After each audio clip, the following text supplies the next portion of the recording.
The Canadian government's efforts to prevent British MP George Galloway from speaking in Canada were quelled on Monday, while thousands around the world watched him on a live internet broadcast from New York after he was denied entry into Canada. They tried to stop this meeting happening this evening, but instead 100, 1,000, 10,000 times the audience is watching this meeting this evening.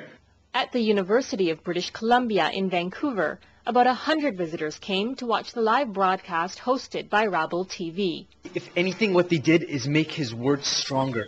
Because now people are asking, who's George Galloway? What's going on? So they're actually curious to listen to exactly what he has to say.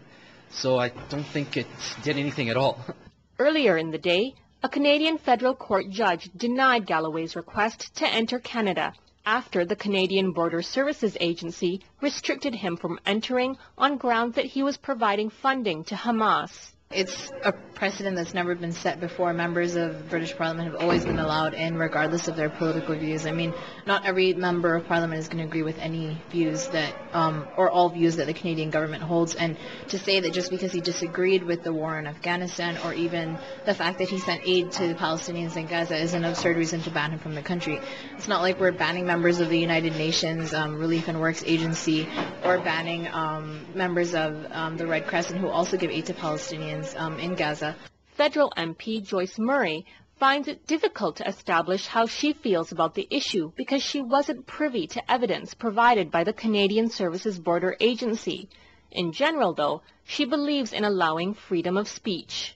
Clearly, I don't agree with many of the ideas and actions of this British Member of Parliament.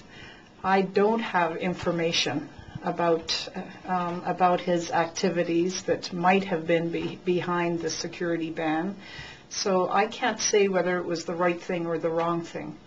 And I think that we have to be very careful when we are preventing a British Member of Parliament from coming into Canada. There would have to be pretty solid reason, and it's not reason enough to say that I disagree with his ideas and his views. Before making his decision, the judge mentioned there may be evidence to back Galloway's claim that this situation is purely the result of political influences and external lobbying.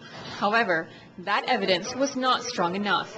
Zara Jamal, Press TV, Vancouver.